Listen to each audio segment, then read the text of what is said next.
नमस्कार दोस्तों आज फिर हम आप लोग के लिए भारतेंदु युग के बाद जो है द्विवेदी युग का वीडियो जो है आप लोग के बीच लेकर आए हैं। तो प्लीज़ आप लोग जो है इसे ध्यान से सुनिए, देखिए और इसे जो है नोट करने का प्रयास कीजिएगा। और दोस्तों एक बात कहेंगे, आप लोग जो है केवल वीडियो को देख रहे हैं, लाइक शेयर एंड सब्सक्राइब नहीं कर रहे, तो सो प्लीज हमारा चैनल को लाइक शेयर एंड सब्सक्राइब कीजिए। तो देखिए दोस्तों इसमें क्या है, आपका नुकसान नहीं होने वाला, ठीक है, जहां तक कि आपका लाभ ही लाभ होने वाला है। तो so please subscribe my channel. तो चलिए दोस्तों आज जो है हमारा टॉपिक है द्विवेदी युग का बारे में आपको बताएंगे। मैंने द्विवेदी युग का किस प्रकार निर्माण हुआ और क्या क्या विशेषताएं हैं, कवियों ने किस प्रकार इसकी विशेषताओं का वर्णन किया है, उसको लेकर आज आप लोगों के बीच हम आए हैं। तो चलिए हम लोग देखते हैं और इसे समझने का प्रयास करते हैं। तो देखिए क्या है द्विवेदी युग, ठीक है। तो दोस्तों ये जो है 1900 से 1920 ईस्वी माना जाता है। कहीं कहीं पर आपको जो है 1900 से 1918 ईस्वी जो है मिल सकता है, ठीक है। तो आपको इसमें भ्रमित नहीं होना है, आप दोनों में से कोई भी लिखिएगा तो सही हो जाएगा। तो देखिए आगे हमने यहाँ क्या लिखे हैं, भारतेंदु युग के पश्चात द्विवेदी युग का आरंभ होता है। कहने का मतलब है हमने आप लोग को पहले वीडियो में बताए थे कि भारतेंदु युग जो है कितना था, उसका 1900 ईस्वी 1850 से 1900 ईस्वी था और इसका समय है 1900 से 1920 ईस्वी, ठीक है। तो वही चीज यहाँ हमने लिखे हैं। इस युग का नामकरण आचार्य महावीर प्रसाद द्विवेदी ने द्विवेदी के नाम पर जो है रखा गया है। इन्होंने सरस्वती पत्रिका के माध्यम से बहुत ख्याति प्राप्त की, इसलिए हिंदी साहित्यकारों ने 1900 से 1920 के समय को द्विवेदी युग रख दिया, ठीक है। सरस्वती पत्रिका का संपादन भी इन्होंने 1903 ईस्वी में किया और इसी के माध्यम से 20 वर्षों तक इन्होंने हिंदी साहित्य को एक नया पहचान दिलाने में अपना संपूर्ण जीवन को लगा दिया। इस युग में खड़ी बोली हिंदी का विकास सबसे ज्यादा हुआ। तो दोस्तों ये था द्विवेदी युग का थोड़ा सा परिचय, ठीक है। अब देखिए इस युग के कौन कौन से कवि हुए हैं उसको हम लोग देखते हैं। तो देखिए इस युग के सबसे प्रमुख कवि तो आचार्य महावीर प्रसाद द्विवेदी हुए, क्योंकि इन्हीं के नाम से इस युग का नाम द्विवेदी युग पड़ा है। उसके बाद देखिए श्रीधर पाठक हुए, अयोध्या सिंह उपाध्याय हरिवंश हुए, मैथिली शरण गुप्त हुए, रामनरेश त्रिपाठी हुए, सियाराम शरण गुप्त हुए, रामचरित उपाध्याय और माखन लाल चतुर्वेदी। तो दोस्तों ये सब मुख्य मुख्य कवि हैं। इनके अलावा आपको दो चार अन्य कहीं मिल सकता है, लेकिन उतना नहीं देखना है, आपको मुख्य मुख्य कवि का नाम याद रखना है, ठीक है। तो ये सब कवि का नाम हो गया। अब देखिए इन्होंने जो भी रचनाएं किए हैं उस रचनाओं का मुख्य उद्देश्य क्या रहा उसको हमने यहाँ पर लिखे हैं। देखिए द्विवेदी युग की काव्यगत विशेषताएं, कहने का मतलब है महावीर प्रसाद द्विवेदी ने या अन्य कवियों ने जो रचनाएं लिखे, ठीक है, उस रचना की मुख्य विशेषता क्या रही, या प्रवृत्तियां बोलिए या विशेषता बोलिए, दोनों एक ही, ठीक है। तो देखिए सबसे पहला है राष्ट्रीय भावना, ठीक है। तो इस युग में प्रमुख विशेषता राष्ट्रीय भावना रही, क्योंकि उस समय हमारा देश अंग्रेजों की गुलामी को झेल रहा था। तो उस समय लोगों में राष्ट्रीयता की भावना जागृत करना यह कवियों का मुख्य विषय रहा। इसलिए देश को स्वतंत्र करवाने के लिए इन्होंने अपने काव्य में राष्ट्रीयता की भावना का विकास किया और भारत की गौरवमयी अतीत का गुणगान को अपने काव्यों में समाहित किया। कहने का तात्पर्य यह है कि अतीत में राजाओं ने अपने बल, ठीक है, अपने बल पौरुष से जो ख्याति प्राप्त की थी वैसी भावना आज के मानव में होनी चाहिए। इसी को ध्यान में रखते हुए द्विवेदी कवियों ने भारत की गौरवमयी अतीत का वर्णन अपने काव्य में किया है। तो दोस्तों ये जो भी हमने लिखे हैं ये हमने अपनी भाषा में लिखे हैं, ठीक है। तो ये जो है आपको बहुत आसानी से याद भी हो सकता है। देखिए आगे क्या है, साथ ही जातीय संकीर्णता के त्याग पर जो है इन्होंने विशेष बल दिया है।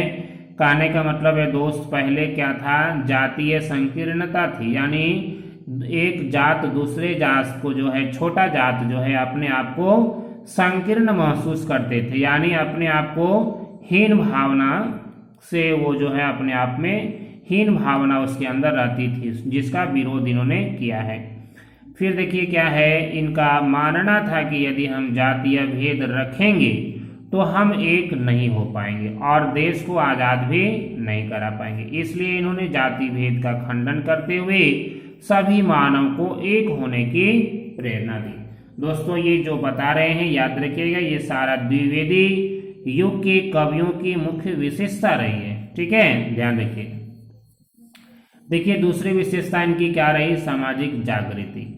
कहने का मतलब है याद रखिएगा दोस्त, यदि हम कुछ करना चाहते हैं दुनिया में, अगर कुछ तहलका मचाना चाहते हैं तो हमें समाज को एक करना होगा।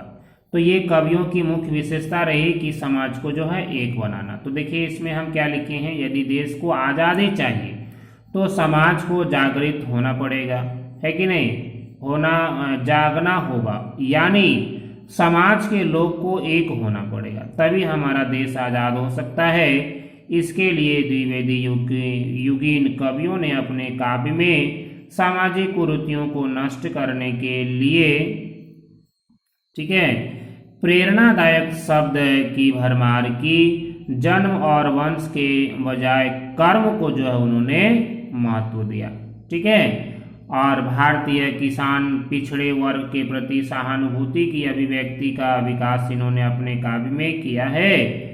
यानी देखिए वसुधैव कुटुंबकम की भावना की प्रधानता को आधार बनाकर इन्होंने काव्य रचे, ठीक है।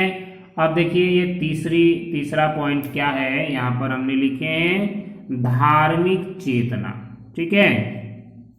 तो देखिए धार्मिक चेतना के बारे में क्या लिखे हैं, द्विवेदी युगीन कवियों ने अपने काव्य में राम और कृष्ण के आदर्श को अपने जीवन में उतारने के लिए आधार बनाया, जिससे मानव के अंदर कल्याण की भावना जागृत हो और वे एक हो सकें। दोस्तों ये जो हमने बिल्कुल सरल भाषा में लिखे हैं, आप एक बार पढ़िएगा तो आपको दिमाग में घुस जाएगा, ठीक है। देखिए कितना अच्छा लिखे हैं, जिससे मानव के अंदर कल्याण की भावना जागृत हो और वे एक हो सकें और विश्व को एक परिवार के रूप में स्थापित कर सकें।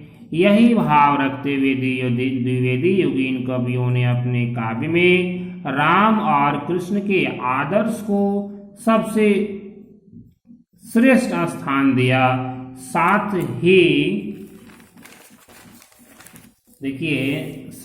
ही इन्होंने मानव के अंदर ही ईश्वर के रूप को बताया है।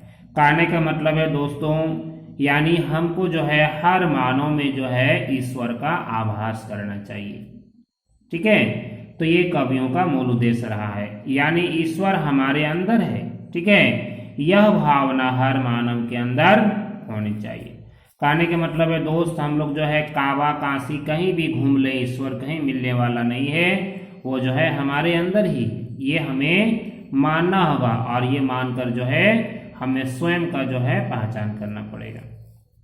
आगे देखिए क्या है, नारी भावना, ठीक है। यानी दोस्तों कहने का मतलब है भारतेंदु युग में जो है और जो उसके पहले जो युग चला था प्राचीन काल, ठीक है, आदिकाल, तो उस समय क्या है नारियों को जो है बहुत ही तिरस्कार की भावना से देखा जाता था, ठीक है, और नारी के प्रति बहुत अत्याचार हो रहे थे। तो यहाँ पर जो है भारतेंदु द्विवेदी युग में नारियों के प्रति जो है थोड़ी सी दया की भावना दिखाई गई है। भारतेंदु युग की भांति ही द्विवेदी युगीन कवियों ने नारी के उदार चरित्र का जो है वर्णन किया है एवं महानता का चित्रण किया है। इस युग के कवियों का मानना है कि नारी को भोग्या न बनाकर उसे सम्मान के साथ पुकारा जाए, क्योंकि इस संसार में नारी ही समाज को शिखर तक पहुंचा सकता है। दोस्त याद रखिएगा, कहने का मतलब है दोस्त, पुरुष और नारी जो है दोस्त एक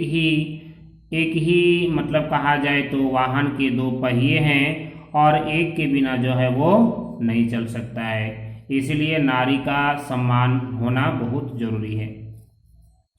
आगे देखिए क्या है, पुराणों में इतिहास में उपेक्षित नारी पात्र को इन्होंने काव्य में स्थान दिया है, जैसे लक्ष्मण की पत्नी उर्मिला आदि, और नारी के शिक्षा पर भी इन्होंने इस युग के कवियों का विशेष बल दिया है। कहने का मतलब है नारी शिक्षित होगी तो दोस्तों ये एक परिवार के साथ साथ अनेक परिवार को जो है ये शिक्षित करेगी।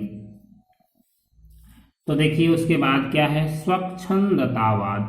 ठीक है, देखिए इसके बारे में यहाँ पर थोड़ा हमने लिखे हैं। स्वच्छंदतावाद की मुख्य विशेषता क्या रही, देखिए रूढ़ियों से निकलकर नवीन ज्ञान को प्राप्त करना बताया है।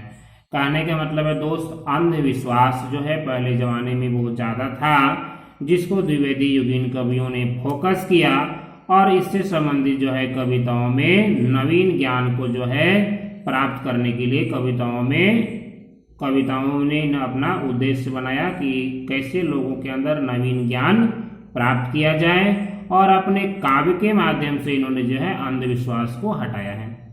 कहने का तात्पर्य यह है कि प्राचीन काल में जो रूढ़िवादी मान्यता थी उसे हटाकर हमें नवीन विचारधारा को अपनाना होगा।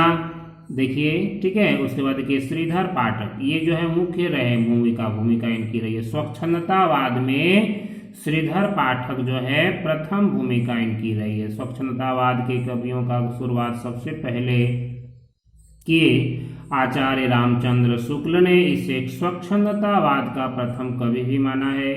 उसके बाद प्रसाद निराला, महादेवी वर्मा और पंत अधिकांश रचनाएं स्वच्छंदतावाद से प्रभावित देखी जा सकती है। उसके बाद है दोस्तों हास्य व्यंग की प्रवृत्ति। ठीक है, देखिए इसके बारे में हमने क्या लिखे हैं, द्विवेदी युगीन कवियों ने हास्य व्यंग के माध्यम से भारतीयों ने जो अंग्रेजी सभ्यता को अपना रहा था उस पर कटाक्ष करते हुए इन्होंने अपने काव्य में तत्कालीन सामाजिक कुरीतियां, धर्म, आडंबर, विदेशी फैशन आदि पर करारे व्यंग किए। कहने का मतलब है दोस्त, मतलब भारतीय जो थे, भारतीयों ने अंग्रेजी सभ्यता को जो है अपनाना शुरू कर दिया था। तो कवियों ने सोचा कि अगर इस प्रकार अगर रहा तो हमारा देश पुनः जो है गुलाम हो सकता है। इसीलिए ठीक है, मतलब आज़ादी के पहले की बात है, गुलामी नहीं, आज़ादी के पहले की बात है। तो अगर इस प्रकार की भावना रही तो जो है हमारा देश आज़ाद नहीं होगा। इसीलिए कवियों ने जो है हास्य व्यंग के माध्यम से जो है कटाक्ष करते हुए भारतीयों को जो है इशारा किया। ठीक है, और क्या होगा, अंग्रेज भी इससे जो है मतलब नहीं समझ पाए और जो है काम भी जो है निकल जाए। ठीक है, कहने का मतलब है कि जैसे देखिए फैशन, धर्म, आडंबर, विदेशी फैशन, ये सब जो चल रहा था, यानी भारतीय इस सब को अपना रहे थे। ठीक है, इसीलिए कवियों ने जो है हास्य व्यंग शैली के माध्यम से जो है उन्हें दिखाने का प्रयास किया। ठीक है, अब देखिए अंतिम में हमने क्या लिखे हैं, ये है लास्ट नहीं है, ये 8 नंबर पॉइंट है, प्रकृति वर्णन। ठीक है, तो इसके बारे में देखिए क्या लिखे हैं, भारतेंदु युगीन कवियों ने इस पर ज्यादा बल नहीं दिया था, लेकिन द्विवेदी युगीन कवियों ने प्रकृति के आलंबन, उद्दीपन व मानवीकरण रूप में चित्रण किया है। पंत के कविता में हमें प्रकृति के भरपूर सौंदर्य का वर्णन जो है, बखान जो है मिल जाएगा। इन्हें प्रकृति का सुकुमार भी कवि भी जो है कहा गया है। कहने का मतलब है प्रकृति वर्णन जो है भारतेंदु युगीन कवियों ने, द्विवेदी युगीन कवियों ने जो है किया है। ठीक है, इसमें जो है सुमित्रा नंदन पंत की जो है भूमिका सबसे सराहनीय है। अब देखिए क्या है इतिवृत्तात्मकता। दोस्तों ये थोड़ी सी आपको जो है अटपटा लगेगा। ठीक है, लेकिन बिल्कुल सरल है। इतिवृत्तात्मकता कहने का मतलब है बीती हुई बात को जो है बीती हुई बात को इन्होंने जो है द्विवेदी युगीन कवियों ने जो है अपनी रचनाएं लिखते समय जो है ना मतलब बीती हुई बात कहने का मतलब है प्राचीन काल की घटनाओं को जो है समाहित किया है, इसलिए ये थोड़ा सा जो है नीरस जो है लग सकता है, ठीक है, लेकिन जो है घटनाओं का ज़्यादा प्रयोग किया है, जिसके कारण इस युग की काव्य में रचनाओं में कल्पना का जो है अधिकता मिलती है, अनुभूति व रहस्यात्मकता का अभाव देखने को मिलता है। द्विवेदी युगीन काव्य में आदर्शवादी दृष्टिकोण को भी दर्शाया गया है। पौराणिक व ऐतिहासिक प्रसंगों का वर्णन करने के लिए इतिवृत्तात्मकता शैली का प्रयोग किया गया। आगे देखिए भाषा में सुधार होगा, ठीक है। द्विवेदी युगीन कवियों ने अपनी काव्य में खड़ी बोली का प्रयोग किए हैं, परंतु आचार्य महावीर प्रसाद द्विवेदी जी ने के प्रयासों से व्याकरण शब्द प्रयोगों से खड़ी बोली को स्थिरता मिली और धीरे धीरे भाषा में सुधार होता गया और अंततः खड़ी बोली को हिंदी में जो है रूपांतरण किया गया। दोस्तों हिंदी को जो है पहले खड़ी बोली के नाम से जाना जाता था और पहले खड़ी बोली में ही रचनाएं होती थी, लेकिन जो है धीरे धीरे जो है इसमें स्थिरता मिली। कहने का मतलब है खड़ी बोली को जो है स्थिरता मिली और जो है हिंदी जो है सामने उभर कर आई। दोस्तों उसके बाद देखिए अंतिम पॉइंट है कला पक्ष, ठीक है। कहने का मतलब है कि काव्य में जो रचनाएं लिखी गई है, ठीक है, कला कौन कौन सी कलाकारी की गई है, ठीक है। तो कला काव्य विधाएं क्या है, खंड काव्य, मुक्ता काव्य, प्रबंध काव्य और प्रगीतों की रचना जो है इस काल में ज्यादा हुई है। गद्य में घटना प्रधान, चरित्र प्रधान, ऐतिहासिक और पौराणिक उपन्यास और कहानियों की रचना हुई। समालोचना व निबंधों के लिए लेखन में भी विकास हुआ और देखिए अलंकार और रस के क्षेत्र में भी विविधता आदि के क्षेत्र में भी काम किया गया। तो दोस्तों ये था आप लोग के लिए, ठीक है, मतलब द्विवेदी युगीन कवियों के बारे में हमने एक छोटा सा परिचय आप लोग को दिया, ठीक है। आप जो है इसे पढ़िएगा और 2-4 बार पढ़ने से जो है आपको बिल्कुल समझ में आ जाएगा। थैंक यू दोस्त, धन्यवाद। प्लीज़ जो है हमारा चैनल को सब्सक्राइब कीजिए और जो है आप जो है मतलब हमारे वीडियो से आप ज्ञान को जो है विकसित कीजिए। धन्यवाद।